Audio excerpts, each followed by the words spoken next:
Good morning. I'm Senior Atmospheric Scientist Andrew Pritchard with a look at your ag weather update. Today's Tuesday, January 14th, 2025. The top story continues to be the Southern California fires. We've got those conditions reaching extremely critical levels again today. This started yesterday. It's going to continue today and then into the day on Wednesday before these conditions start to improve slightly during the day on Thursday. But we've got this particularly dangerous situation. PDS red flag warnings in effect across portions of Southern California. Wind gusts 45 to 70 miles per hour. Relative humidity back in that critical 5 to 15% threshold. We can take a look at some of the data here. Again, you see the offshore flow with these Santa Ana winds. As we kind of talk about this week compared to last week, the wind gusts are a little bit weaker this week, and it's a little bit more come and go. There are some lulls with the winds here over the next 3 days, but again, this kind of leads to the conditions that'll be favorable for the rapid spread of any new fires that do develop. Of course, we've got much more resources there now this week than last week. We're doing a pretty good job, keeping up with any new fires that have developed. I've seen over the last 24 hours, but again, leads to the conditions favorable for the rapid spread of fires, and it's also going to just kind of turn up the dial on the difficulty with crews fighting the fires that are already ongoing. So again, thoughts continue to be with the people who are fighting these fires and the folks who are dealing with, loss and, the disruption to daily life in general across this region. A very, very high impact weather event getting 2025 off to a start that, no one really wanted to see. Look at the relative humidity values. Again, we see the fluctuation from day to nighttime, but during the afternoon, seeing those relative humidity levels reaching critical values of between 5 to 15%. Again, very dry, very windy, with a lot of fuel available. That is just, the ripe conditions for the rapid spread of fire and some of this extreme fire behavior. Look at some of the peak wind gusts through Wednesday, and then again, relative humidity values today in that 5 to 15% range.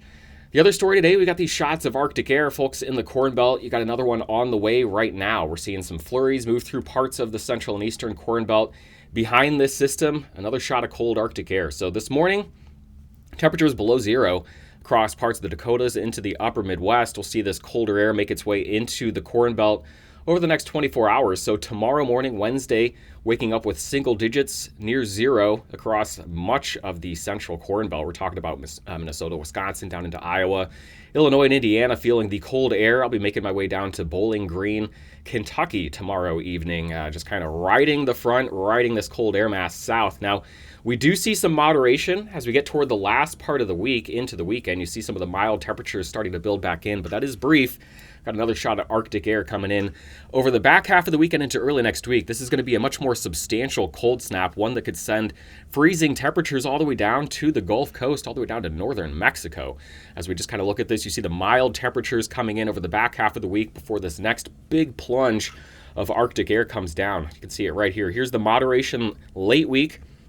We get much of the Corn Belt back to around freezing, if not a couple degrees above, before Sunday into Monday. You see the big Arctic air mass spilling into areas, east of the Rocky Mountains. And there you go. This is the anatomy of a cold air outbreak. A lot of cold air coming in from the Canadian Prairie, and then you see the jet stream flow on the right side, just basically straight north to south, bringing that air direct from the Arctic. So a lot of warm air being shoved northward across Alaska. We displace a lot of cold air southward, then across the lower 48.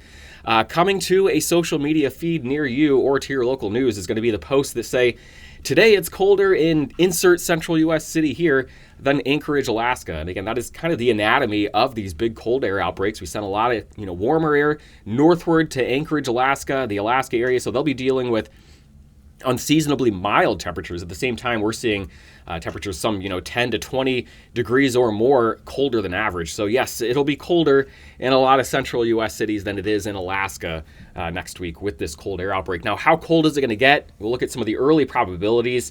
Some of the specifics, the details with these cold air outbreaks are by nature kind of tough to nail down. These have high bust potential, but this is a high confidence cold snap that we've got here. And so what I'm showing you is the probability of temperatures getting below 0 Fahrenheit. This is going to be Sunday morning.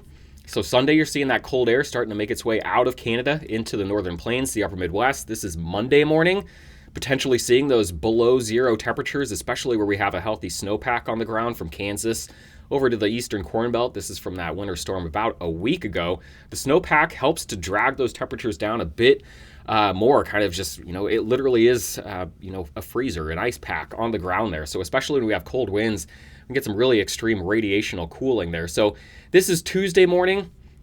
This is probably going to be the coldest day just across the entirety of the central and eastern U.S. And this is going to be Wednesday morning. You start to see the coldest air moving off to the east. So on Wednesday morning, a lot of the Great Lakes, much of the Northeast dealing with those temperatures potentially below zero. And then this would be Thursday morning, January 23rd, starting to see those temperatures moderate. Now, this map is showing the probability temperatures get below freezing. So 32 degrees or colder, where you see the red shaded areas, that's where you got a better than 90% chance of seeing temperatures below freezing. We'll time this one out.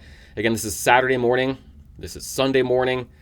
This is Monday morning. The cold air has now made its way all the way down to the Gulf of Mexico. And again, here Tuesday morning is when I think things peak. This is the probability of temperatures being below freezing on Tuesday morning, January 21st. And that is just about everyone, except folks down in, deep South Texas, maybe right along the Gulf Coast, the Florida Peninsula. This is when we'll get those temperature maps where everyone's cold except Florida, and we want to, just saw it off there like the Bugs Bunny gif, if you're familiar with that one. And then, areas west of the Rockies won't be feeling the extreme cold from this one as well, coastal areas of the Pacific. But this is a lot of real estate with temperatures below freezing as we get into early next week. Again, we want to kind of, not get hung up on the specifics. We're still 5 days away from next Tuesday. 5 days. I know what a week is. We're 7 days away from next Tuesday when the coldest air is going to settle across the region. I mentioned these kind of have high bust potential when it comes to the exact temperatures, exactly how cold it's going to get. But a quick snapshot from the European model for next Tuesday morning, and it shows, what the probabilities said we may see. Those temperatures below zero from Kansas, across Illinois into Indiana and Ohio. And then those temperatures getting down to the freezing mark all the way down to the Gulf of Mexico, portions of North Texas. So this will strain the infrastructure there across parts of the Deep South with those temperatures getting well below freezing, possibly into the teens and the 20s across the Gulf Coast and southern U.S. The last thing we'll talk about here, it's cold and it's dry as we head into late January. Again, this cold Arctic air, it simply does not hold a lot of moisture, and it's not the right setup for storm systems bringing a lot of moisture in with them. When we get storms that are riding over the ridge and then diving down around this trough in the east, we get this northwest flow. This is a dry pattern, about every time or about just about any time of the year is what I'm trying to say. This coveted northwest flow look is something that brings us summertime ridge riding thunderstorms. But, at other times of the year when we're talking about, depending on storm systems and relying on the jet stream flow to be the instigator of getting big lows and deep moisture lifted northward from the Gulf of Mexico. This is not what we want. These storm systems that come out of the northwest, they bring shots of cold air and they're pretty moisture starved. So we get some flurries or something like that. But this area of low pressure, this trough is displaced well off to the east if we wanted an active central and eastern U.S. pattern. Now, as I animate this, you see the big cold shot that comes in here early next week. Let me go ahead and drag this back. This is the early next week trough that develops across the central U.S., bringing in, potentially record-breaking cold to a lot of the central and eastern U.S. early next week. Here's that pattern, ridge west, trough east.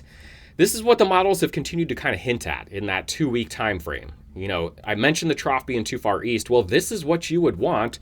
What the European ensemble is forecasting here in the 10 to 15 day time frame as we get toward the last days of January into early February, this trough that sets up across the western U.S. with a ridge developing across the southeast, this would open the Gulf of Mexico up. This would then shift that storm track a little bit further to the west with the potential for areas of low pressure running from the southern plains into the eastern United States, that potential for an active storm track across the region. Again, on the left, this is what we have over the coming weekend. That's the recipe for a cold and dry pattern across the central U.S. On the right side is what the models kind of continue to hint at in the 2-week time frame. This would be a pattern that would send more in the way of big storm systems across, that storm track that's very La Nina from the southern U.S. through the Ohio River Valley. So potentially active and rainy across the southeast, but the potential for more in the way of disruptive storm systems, winter storms potentially across the Ohio Valley into the northeast. But do we actually get this pattern? And that's what I'm kind of skeptical about. So this is the look here that, the longer range models have really said, we're going to get there as we get into the end of January, into February, March, and beyond. This is, textbook La Nina.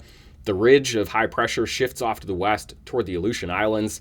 We get that area of low pressure developing across the Pacific Northwest, Western Canada. The storm track is just ripping from Texas to Ohio to the northeast. And we've got big areas of low pressure bringing lots of moisture from the Gulf of Mexico. Do we get there? I don't know. Right now, no, not over the next 10 days. So just animate the precipitation here, and this is looking long range into the end of February with the European weeklies. Again, you see what they want to do. We look at the next 10 days. It's pretty dry across the heart of the U.S. We got moisture kind of just hugging the Gulf Coast. And then as we get into the last part of January and early February, the weeklies, the European long range opening the pattern back up here with a very La Nina look. The other thing to note here, the western U.S., very dry over the next 10 days. Again, with that, anomalous ridge of high pressure deflecting moisture well to the north across, coastal portions of Alaska and British Columbia. Seeing all of the moisture here. If we're able to get this pattern to kind of relax heading into late January and early February, allowing it to kind of fall into a more textbook La Nina look, this is what we would need, not just to bring precipitation back into the southern U.S., parts of the eastern Corn Belt, but also to get the Pacific Northwest back into a pattern that's seeing more in the way of meaningful moisture as well. So the models kind of want to do this in the week 2 time frame. I'm skeptical because they've continued to want to do this, and persistence has won out. So in the near term, what we do have some higher confidence of, we'll bring it back here, is a little bit of light snow moving through parts of the eastern Corn Belt today. It's snowing lightly out the window right now in Champaign, Illinois. This will get out of here quickly with just a dusting before high pressure settles in. We're cold for the next 24 to 48 hours. We see some moderation heading into the weekend. Here's the next low, though, that brings the polar front, bringing a little snow to the Great Lakes, parts of central and eastern Canada. May see a little bit of snow running down the Rockies here, the high plains, Friday into Saturday as well as this big polar high slides into the region. We also don't get a really big area of low pressure developing here, not the most disruptive storm, but we'll look for some rain and some thunderstorms across the southeastern U.S. here into the Ohio Valley, maybe some snow on the north side there into the northeast. This again Friday into Saturday, January 17th into the 18th, with a whole lot of cold air coming in on the backside. That'll turn the lake effect snow machine back on, but you see it there, a big lack of moisture across really the entirety of the lower 48 with this big polar air mass in place. We may look for a clipper system or two to come in out of the prairie into the northern plains as we get into mid to late next week, but this is getting into that days 8, 9, and 10 time frame where the models want to reload. They certainly want to kind of ease us back into a pattern that supports big storms. You see it right here. This is out near the end of the model run. This will be Tuesday, January 28th. You're seeing the models continue to want to slide that trough back west and allow for ridging across the southeast, open the Gulf of Mexico, and run several storm systems in here, from the southern plains into the Ohio River Valley as we get to the end of January into early February. Do I think we'll get there? I think it's within the realm of possibility, but this is also something the models have suggested and wanted to kind of fall back into as this default La Nina look. Meanwhile, the western U.S. ridge and this Great Lakes, eastern U.S., North Atlantic trough that continues to send cold, dry air into the central U.S. is what continues to win out. So over the next 7 days, this is from the European AI forecast system. Again, really dry. We're talking about trace amounts of precipitation for just about everyone except the folks in the southeast, parts of Mississippi, Alabama, North Georgia, into the Carolinas, up into Virginia. Could see as much as, maybe an inch or slightly more precipitation there. And then you head up toward the Great Lakes where we got the lake effect snow influence, certainly some significant snow there. Look for a little bit of snow across the northern and central Rockies, maybe a light coating there as we get into the southern Rockies, parts of New Mexico, but otherwise a pretty dry look here. This is total snowfall over the next 7 days. Again, pockets of heavy snowfall with the lake effect influence in the terrain and the Appalachians. Otherwise, we're talking about a light coating of snow here over the next 24 hours in the eastern Corn Belt, and then another, maybe potentially light dose of snow with the weekend system that brings in all of the cold air. And then you see the Rockies, they're getting, a light dose of snow, a few inches there in the higher elevations. And then otherwise across the plains, just a couple clipper systems bringing these light dustings. So over the next, 2 weeks, is it possible we could turn the storm track up across the southern U.S., the Ohio Valley, parts of the eastern Corn Belt into the eastern and northeastern U.S.? Certainly possible. It's something we're going to be watching here. It's certainly something the models want to suggest is going to happen, but how long does this western U.S. ridge persist? And then what is going to be the impact of the big cold snap that we see here over the weekend into early next week? This is what we have high confidence on. This is your next 10 days. The temperatures on the left, precipitation on the right, cold and dry across a lot of the central and eastern U.S. That's the top story, along with the Southern California fire risk.